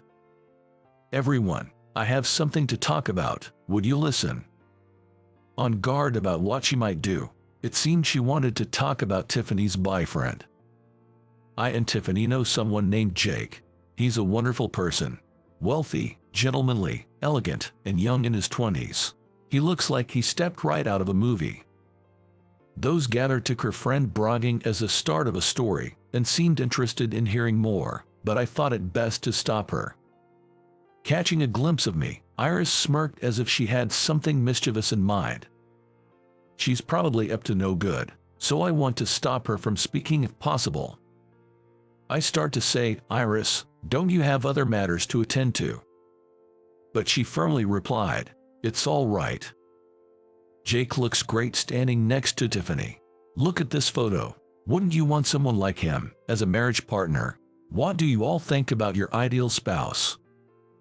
Iris showed us photos taken on her cell phone, and her face lit up with a look of triumph. It seemed she was trying to corner me mentally. Even though she doesn't take such an action, I'm already set on divorcing Tiffany. Friends commented on the youthful man in the photos, sharing their thoughts. "He looks good, but it's important to be with someone you love. Right? No matter how perfect someone might seem, marrying for love is what matters most." Iris, showing her phone screen to those around her, frowned in confusion. "What are you saying? Love alone won't make you happy. For example, Michael might be well off now, but he came from poverty. Isn't that worrying?" "Oh, I don't mean this as an insult, just curious about your opinions." Seeing that the conversation wasn't going as she had hoped, Iris expressed her opinion with a dissatisfied look on her face. However, no one agreed with her viewpoint. Life is unpredictable for anyone. If that's the case, it's best to be with someone you love. Even if someone meets all the criteria, marrying without love is unfair to the other person. Of course, love doesn't guarantee everything will work out, just as money doesn't. Iris furrowed her brows and bit her lip. It seemed she had many grievances, but she had no intention of voicing them to the others. "Actually, I remembered I have an errand to run today. I'll take my leave now." Seemingly upset, Iris quickly left. After she left, friends who had come to say goodbye returned to the room, but then Iris took out a few cloves of garlic. "Well, I should be going, but Michael, you really should think about Tiffany's happiness and leave her as soon as possible." After saying this, Iris put the garlic inside my shoes and threw some toward me before leaving the entrance. Witnessing her blatantly obvious actions, I was paralyzed and couldn't move. As a result, the clove of garlic hit me. It was amusing to see Iris at a loss for words and flustered by my friend's ribbons, but the price with being hit by the garlic was disheartening. Tiffany, who had stayed behind instead of following the others, hurriedly asking me whether I am okay or not with an apologetic look. "I'm sorry about my mother. It's not your fault. I should have moved, but I was too stunned to react." After picking up some cloves of garlic, I sighed and headed back to join my friends. Joining the circle of friends who were chatting a few minutes later, I received curious looks. A clove of garlic still in my hair drew wide-eyed stares from my friends, but unable to explain properly, I mumbled something vague instead. Curious about the images they were looking at on a cell phone, I quickly changed the subject. "What's that?" Upon asking, it turned out they were looking at images on Jake's social media. They got curious because of what Iris had said and decided to check it out immediately. The face on the cell phone screen was indeed the same one Iris had shown us earlier. He seemed to be quite wealthy, with numerous luxury items and travel photos on his social media. including several shots of a high-end room filled with elegant furniture. However, something about those photos felt off to me. It was a room I recognized all too well. My friends seemed to notice it too. Tiffany addressed me as their spokesperson. "Michael, isn't this one of the rooms in our apartment building?" "Yeah, I remember it from helping another resident move. I've been inside that room." Our building's interiors vary slightly from floor to floor and room to room, so no two are exactly alike, but the basic layout is the same, which is why it clicked. "Hey, someone's posted something strange on this guy's social media," a friend pointed out. Amidst my skepticism, I was taken aback when I saw the comment my friend had discovered. It contained crucial information about Jake's true identity. I rushed after Iris. Fortunately, she hadn't left the building yet. I managed to catch her at the entrance. "What's the matter? You seem in such a hurry. Did I forget something?" I had to tell Iris, who was tilting her head in confusion in front of me, about Jake's true identity. "Iris, Jake is a marriage con artist." I wished to spare Tiffany from this conversation, but it seems she followed me. Catching up from behind, she spoke to Iris. "Mom, you're being deceived. Please, wake up." Hearing that, I felt a strong sense of discomfort and asked Tiffany. She was supposed to have been deceived just like her mother, yet she didn't seem shocked at all. "Weren't you in love with Jake?" "Not at all. I only started talking to him because he picked up the precious handkerchief you gave me when I dropped it." Tiffany apologized in a small voice. "I'm sorry." She must have thought I wouldn't believe her right after her secret was revealed. Since then, she hadn't found the right moment to tell me, so she kept silent. Relieved that she wasn't cheating, I felt slightly at ease. "Let's talk about that later. Listen, Mom. Jake has been involved in other scams, often tricking acquaintances into buying expensive items. Has he sold you anything?" Surprised by the sudden topic, Iris was quite candid. "Yes, he introduced me to vases and paintings." "No way." When Tiffany showed her Jake's social media on her cell phone, reading the victim's comments turned her pale. Was I wrong? It seems he pretended to be wealthy using items he scanned from others, and those house photos, they're from a showroom. Look closely, they all lack a personal touch. Realizing this, Iris stared at the photos lacking any personal belongings before collapsing to her knees. Having visited our apartment many times, she quickly recognized the photos on social media as being from our place. "See, Mom, having money doesn't guarantee happiness. I only wanted what's best. To think I was wrong, I'm a failure as a mother." Tiffany didn't offer any more comforting words to her. "If you understand, then stop imposing your views on me. I'll seize my own happiness. I'll live the life I choose." Knowing her mother's pride, she likely wanted her to reflect properly instead of offering empty consolation. After witnessing her mother's continuous tears, all she did was hand her a handkerchief to hold. Without hugging or wiping her tears, she returned to the room. "I'm sorry for using the handkerchief you gave me on my mom. You've been troubled by her for so long," she apologized. "No, it's fine. I got to see quite a bit of her troublesome side today, and besides, that handkerchief was the first gift I ever gave you. I was happy to see you've kept it with care all this time," I responded.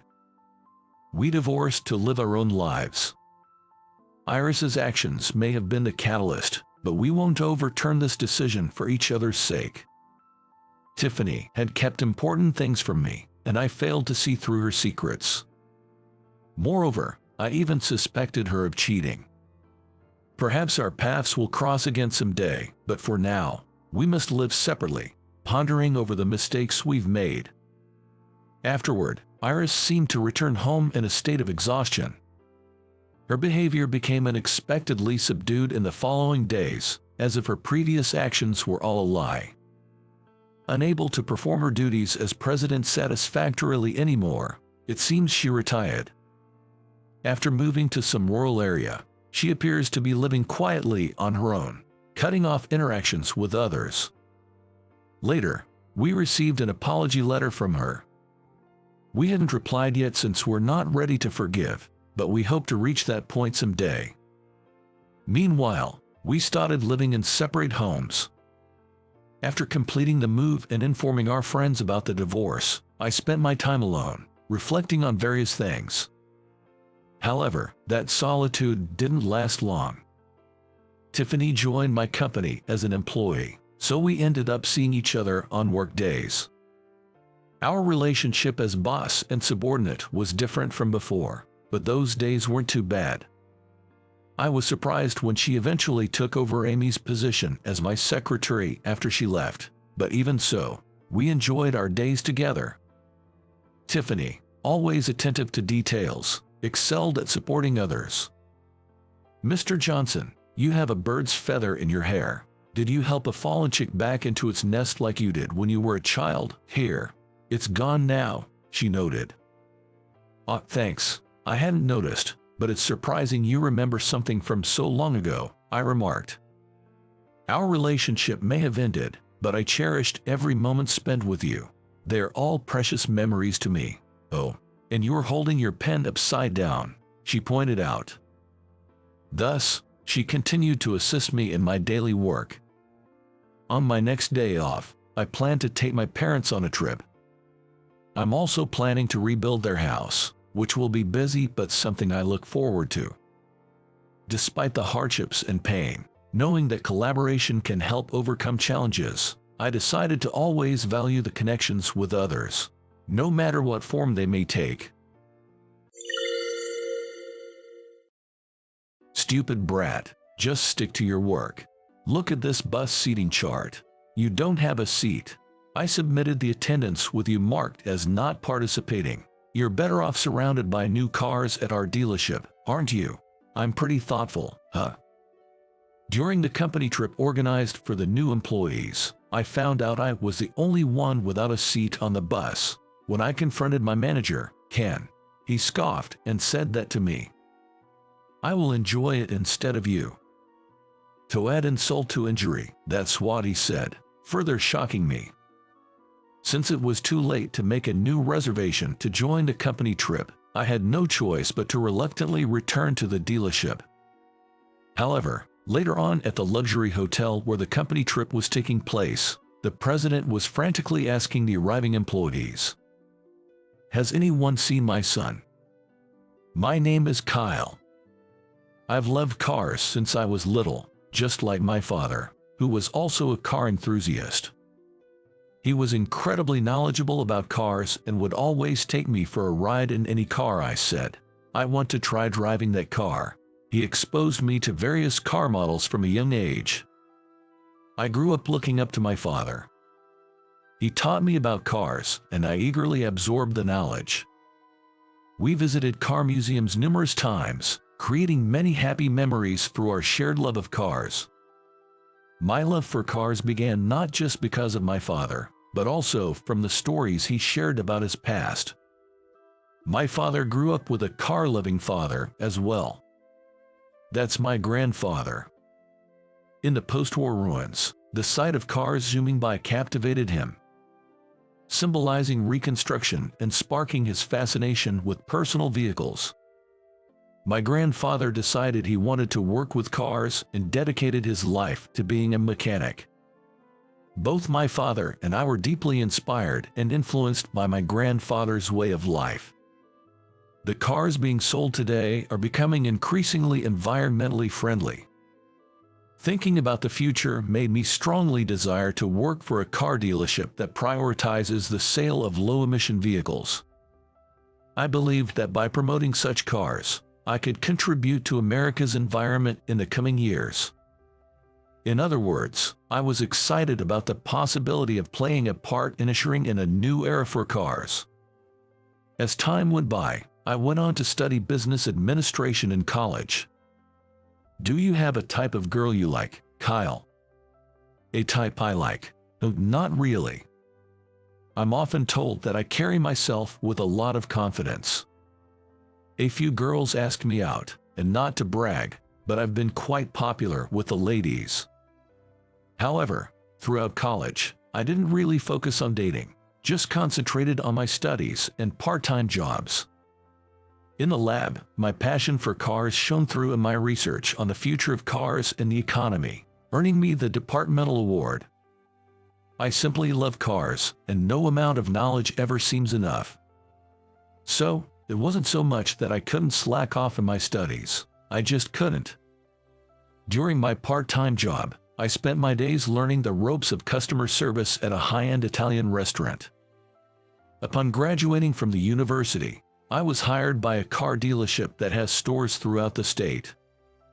Most new graduates were assigned to sales at a new car dealership. I was one of them.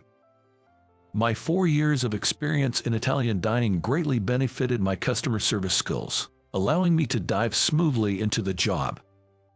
Being a car enthusiast and constantly gathering information, I came into the job with a wealth of product knowledge. Thanks to this, I quickly stood out among the new recruits with my exceptional sales performance. "Kyle, you're amazing. Could you teach me about cars too, please?" "Hey, no fair jumping the queue. Kyle, teach me too." Of course. My hard-working nature won me a lot of affection from my seniors. Some of the seniors, close in age to me, even came to me for information on new cars.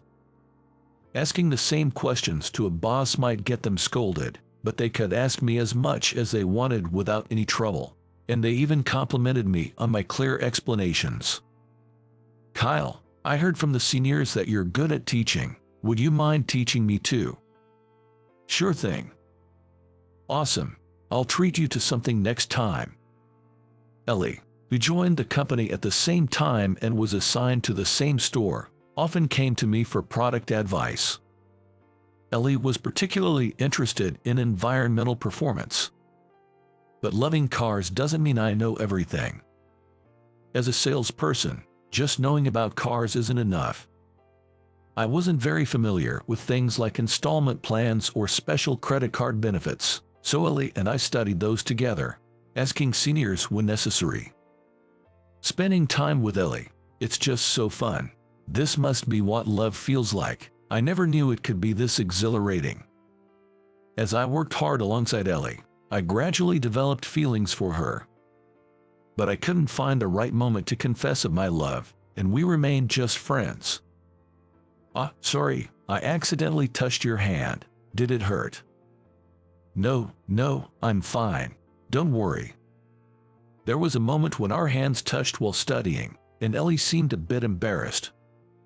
Seeing that, I hoped Ellie felt the same about me and vowed to confess to her someday. However, there was one person at the store who didn't think too highly of me. That was our manager, Ken. He labeled me, someone knowledgeable, as a know-it-all brat with no real experience, and was a boss who frequently harassed me. "Kyle, could you finish this up right now, please?" "What? But it's past closing time." For example, he would dump work on me just as I was about to leave, steal customers I was servicing, or not distribute new car brochures to me, among other harassments. The more I thought about it, the more stressful it became, but I endured it without complaining to higher-ups. That was until the annual company trip in spring. Our company has a tradition of organizing an employee trip every spring, partly to welcome new hires. Each year we take turns assigning an employee to look after each store, but new hires are absolutely expected to participate in the trip since they are in a position to be welcomed. New employees like Ellie and me were guaranteed to participate. Excited at the chance to confess to Ellie, I eagerly awaited the trip and headed to the meeting place. When I arrived at the company parking lot, the designated meeting place, no one else was there yet. Looking at my watch, I realized I was 30 minutes early. It seems I had arrived too early in my eagerness. As I waited impatiently for the others, Ken was the next to arrive. Despite the numerous harassments I had endured from Ken, I naively thought he wouldn't harass me on the day of the employee trip. so I cheerfully greeted him with a good morning. However, Ken's response left me speechless. Upon noticing me, Ken immediately flashed a distasteful grin and flaunted a document in front of me. I had a bad feeling about this. "What are you doing here? Get back to work, brat. Take a look at this bus seating chart. You don't have a seat. I submitted your part as not participating. You'd be happier surrounded by new cars at the store, right? I'm quite thoughtful, aren't I?" My bad feeling was spot on, and Ken chose the day of the employee trip of all days to fully indulge in harassing me. I snatched the seating chart from Ken and took a closer look. But indeed, my name was nowhere to be found. Moreover, it turned out I was the only one not booked at the luxury hotel. Shocked by such an extent of malice and realizing I couldn't confess my love to Ellie, I felt desperate. The shock led me to doubt if I was actually disliked by everyone. On the day, thinking that it wouldn't make a difference to argue with Ken, I decided to leave, disappointed. "Understood. Then I'll head back to the store." "Yay, do that. I'll enjoy the trip twice as much on your behalf," Ken taunted me as I left, deepening my dejection. When I moved and entered the store, a senior, who was on duty, worriedly asked, "Why are you here? What happened to the trip?" Embarrassed to be seen with my packed belongings, I sheepishly responded, "Sorry, I'm feeling a bit unwell. May I rest in the break room for a bit?" He kindly led me to the break room, showing concern for my well-being. Feeling guilty for making up an illness and worrying my senior, I couldn't bring myself to tell the truth. I emphasized to the senior, "I've informed Ken that I won't be able to board the bus, so there's no need to report." Anticipating that the caring senior might report to Ken, I took the initiative to prevent any contact between them. The kind senior, not doubting me, reassured, "Got it. Don't worry about anything. Just rest up. You can always join the trip later once you feel better." I felt terribly guilty towards the kind senior, but this was to avoid causing unnecessary commotion because of me. I wished all the other new employees and staff to purely enjoy the trip. Then, after pretending to rest for a while, I decided to drive to the coastal town, the trip destination, in my car. I resolved to pay my own way to stay at the same hotel as everyone else. Before setting off, I inquired with a luxury hotel about any last-minute availability. Fortunately, there was a room available, so I was able to book a stay. Though the expense was significant, I had savings, so it was manageable as I drove on.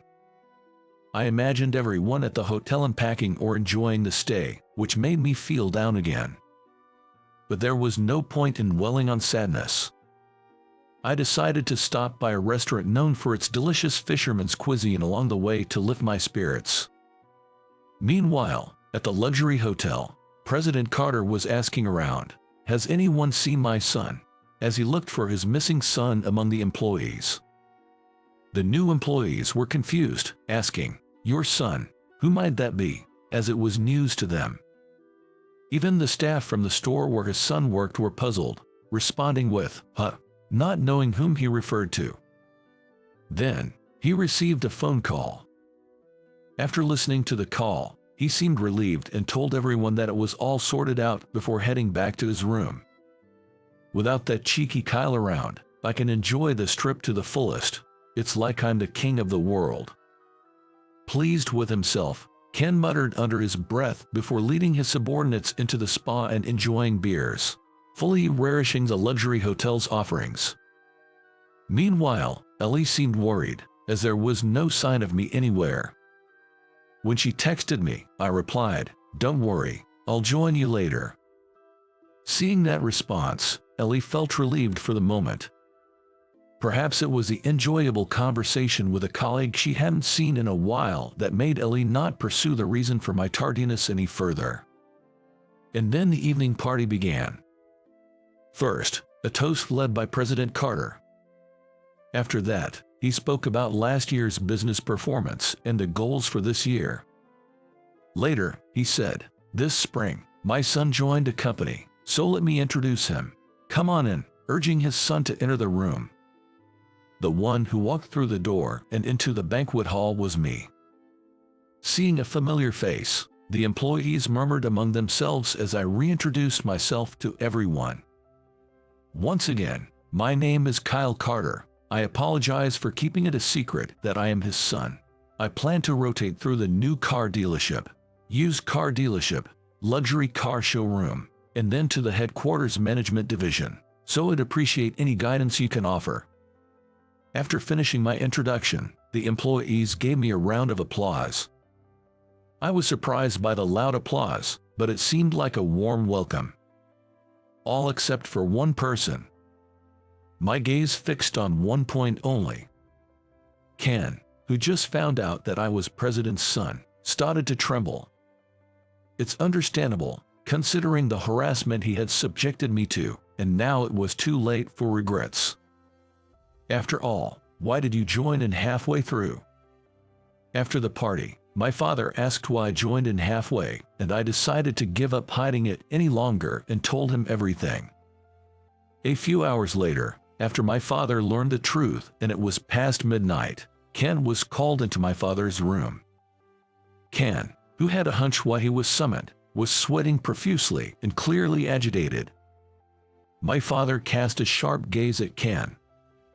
I was surprised at first. I couldn't see my son, who was supposed to be at the hotel, and when I asked the employees, they said my son hadn't told anyone he was my son. I thought it wasn't necessary to talk about myself. When I made that excuse, my father then cast a sharp look at me. It seemed best not to interject any further. But still, Ken, you know that it's a rule that all new employees must participate, right? Yet, it seems you deliberately excluded my son. Regardless of him being my son, excluding an important new employee from a welcoming trip for new employees is a serious offense. My father scolded Ken, who couldn't even raise his head in shame. A person like that cannot hold a leadership position. Await further instructions. Ken, having heard this from my father, seemed unable to accept it and retorted, "Please wait, President Carter. Surely, a dismissal is too severe. And do you have any evidence that I harassed your son?" Without seeing any evidence, I simply cannot agree. With all due respect, I have never once harassed your son. Ken confidently stated his case, seemingly revitalized by the lack of evidence shown to him. It seems he's determined to cling to his position in the company, despite the threat of dismissal. However, my father remained unexpectedly calm, as if he had anticipated such a reaction. This calmness suggested as if he knew evidence existed. I'm not aware of any evidence, but could there really be something? This thought makes me anxious. All I've done is endure Ken's harassment without any means to prove it. Moreover, today was the first time I confided in my father about Ken's harassment. Could it be that my father knew about it before I even told him? As I was caught up in my swirling thoughts, my father said, "Indeed. But if it's evidence you're looking for, we have it, miss. Could you please call her in?" He requested the female secretary nearby. The secretary acknowledged with a certainly and left the room. Wondering who she would bring, a knock on the door followed a few minutes later, and the secretary returned, announcing, "President Carter, I have brought her." Please come in," my father replied, inviting the person inside as the door opened. The gazes of the three people in the room then focused on the newcomer. "Excuse me." I was taken aback when I heard a familiar voice. To my surprise, it was Ellie who entered the room nervously with the female secretary. "I'm sorry to have called you here while everyone was asleep," my father said. "No, not at all. I'm doing this for Kyle," Ellie responded. "Ellie, why are you here?" I was surprised by the unexpected person entering the room. It was Ellie conversing with my father. Seeing my surprise, Ellie gave me a gentle smile. "Actually, I've been hearing from her about the harassment you've been enduring from Ken. We asked for her cooperation to secure evidence this time, my father explained. I'm sorry, Kyle. I knew about it but couldn't help you right away, Ellie apologized. No, it's my fault for getting you involved. Ellie's appearance was so shocking that I became awkward. My father looked at us, both being considerate of each other, with a bemused smile. Since when had Ellie been collaborating with you, Dad? Securing evidence. What are you talking about? There's no escaping it now, Ken. I saw with my own eyes you harassing Kyle, and at that moment, I instinctively started recording with my phone's camera, Ellie stated. Ellie then took out her phone and pointed it at a flustered Ken. The video on the screen showed the interaction between Ken and me from this morning. What are you doing here? Get back to work, brat. Take a look at this bus seating chart. You don't have a seat. I submitted your part as not participating. You'd be happier surrounded by new cars at the store, right? I'm quite thoughtful, aren't I? Seeing Ken mockingly flashing the seating chart at me again fills me with anger. I wonder if my reaction would have been different if I had allowed myself to show even a trace of anger back then. This is valid evidence, isn't it, Ken? Additionally, I stand as a witness. If you ask around, it's likely that others who have seen you harassing Kyle regularly will come forward. I witnessed it by chance, not just today but on another occasion. That's why I decided to consult with President Carter this time. What do you think, Ken? Can you still deny your actions? As the video ended and we had witnessed the entire incident, we awaited Ken's response. Pressed by the steady words of my father and Ellie, Ken was sweating profusely and fell silent, but apparently unable to admit his wrongdoing. He spoke up again. I admit to what I said in the video. However, had I known he was your son, I wouldn't have harassed him. Doesn't the fault lie with you guys for not disclosing this? Ken's argument was clearly an attempt to shift the blame. My father, with a sigh, decisively cut through Ken's excuse. Are you seriously making that argument? So, if informed, you refrain from harassment, but if not, you see it as acceptable to harass. That's absurd. What does that say about your character, let alone as an employee? Well, that's... My goodness, if you can't understand something as basic as this, then you are fundamentally flawed as a person. Please reconsider your actions. Having had enough, my father sent Ken out of the room. Ken walked down the dimly lit corridor with his head hung low and eventually collapsed, as if crumbling to the ground. It seems that my father's words struck him deeply, leaving him in a daze in a corner of the hallway until the other employees noticed him the next morning. I expressed my gratitude to Ellie and my father for securing the evidence. Despite everything, it seems we were able to end the trip with smiles, which felt good. A couple of days after returning from the trip, a notice was posted on the company's bulletin board. Ken had been stripped of his managerial role and demoted to a low-level employee in the warehouse section, which is considered a low-profile department in our company. Rumors suggested he considered resigning but felt compelled to stay at the company to provide for his family. You know, I was surprised when Ellie, who's close to you, suddenly visited my office to say that Ken was harassing you. She seemed so desperate. I immediately thought, she must like Kyle, my father said. I panicked when he said that. What are you talking about, Dad? Ellie and I are just colleagues, and there's no way you could know if Ellie feels that way about me. My attempt to clarify things seemed to backfire. My father, suspecting something more between Ellie and me, grinned mischievously. That reaction of yours, does it mean you like Ellie too? I get it, she's a good girl, but with you acting like this, I guess you haven't asked her out yet. Mind your own business, Dad. That's not true. Hurry up and get married to put my mind at ease. Marriage? You're jumping way ahead. We're not even dating yet. Haha, so you do want to date Ellie. Kyle, you're so easy to read. He laughed heartily. Though I regretted my response, I felt as if he was encouraging me to confess to Ellie. Good luck, Kyle.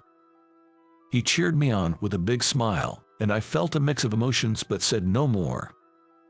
After the trip ended, I became somewhat distant from Ellie, especially after revealing that I was President's son. I can't help but feel remorseful, thinking that she must be angry with me for keeping silent. I keep worrying that I should have told Ellie about it from the start. Despite Ellie helping me with Ken, I scolded myself, thinking I shouldn't be like this and needed to muster up courage. I wanted to apologize and have Ellie forgive me. During a break, I called Ellie out, took her outside, and energetically apologized. Sorry for not telling you I was President Carter's son. Ellie was surprisingly not upset and asked, "Why apologize?" I wasn't avoiding talking to you because I was angry, but because I thought it might be rude to be too familiar with someone of a different status. She explained, and I realized it was all just a misunderstanding, which truly relieved me. There's no need for that. I hope we can continue to be good friends. I expressed this earnestly, feeling my heart race. Though I hadn't managed to confess during the trip, now I felt brave enough to continue speaking. I like you, Ellie. Would you consider going out with me, despite everything? I went ahead with the confession, but the wait for her response felt incredibly long. When I confessed to her, Ellie was surprised and a bit shy. My hopes rose, but then Ellie said in a soft voice, "I need a little time to answer. I promise I'll get back to you," before running off back to her work. Even there, I couldn't help but think that Ellie's inability to respond immediately was due to my inadequacy. Months later, as scheduled, I was transferred to a used car dealership. I said my goodbyes to everyone at the car dealership, expressing my gratitude for their support, and then left the store. Feeling dejected, I realized that I had been rejected by Ellie since there had been no response or progress since my confession. The shock was so intense that I even started hearing what seemed like Ellie calling out to me, almost like an auditory hallucination. "Kyle." As the voice became clearer, I came back to reality and turned around. Hearing the voice calling me from afar, I looked behind. To my surprise, I saw Ellie, despite wearing heels and a skirt suit, running towards me at full speed. "Ellie, what's going on?" The answer is yes. Sorry for the late reply. Considering the potential responsibility of becoming a president's wife made it hard to respond quickly, she said with a smile upon reaching me. Seeing her like that filled my heart to the brim. This meant that Ellie chose to walk the path with me over the dawning responsibility of becoming a president's wife. "You still chose me despite everything. Thank you, truly. I'll make sure you never have to worry about any responsibilities because I'll take good care of you. Really, promise me, Kyle." Ellie called my name with a full smile and offered her pinky. Caught in the moment, I laughed and linked my pinky with hers, making a promise. Years after we officially became a couple, I went from working at a used car dealership to a luxury car dealership, eventually joining a corporate management team. Despite the challenges of continuously learning new tasks and knowledge, I was driven by a desire to know everything about the company and work tirelessly. Ellie was always there to support me, bringing me snacks and encouragement. As we continued dating, we started living together and even began thinking about marriage. Sometimes I'd daydream about Ellie in a wedding dress, so much so that I'd get reprimanded by my boss, showing just how well things were going between us. The thought of wanting children and wondering who they'd resemble or whether we'd have a boy or a girl was inevitable. Needless to say, getting scolded by my boss again for daydreaming at work was a given. Then, a few more years passed. In the year I turned 30, I was promoted to executive vice president.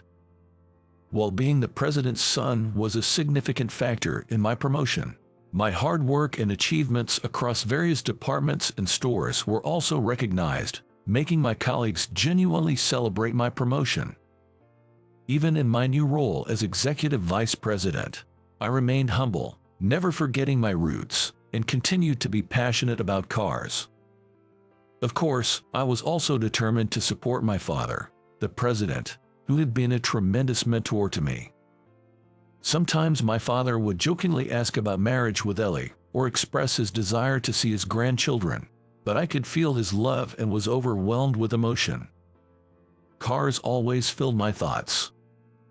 Now, it seemed my father was equally consumed with thoughts about my future. A few more years later, as if to fulfill my father's wishes, Ellie and I finally got married. My father cried tears of joy, deeply moved by the occasion, making me feel like I had truly honored my parents. At work, Ellie started addressing any concerns that employees might find difficult to express directly to me, effectively taking on the role of the future president's wife. Together, we pledged to further build up the company, supporting each other along the way. Inspired by my father's example, I made this vow while watching his back,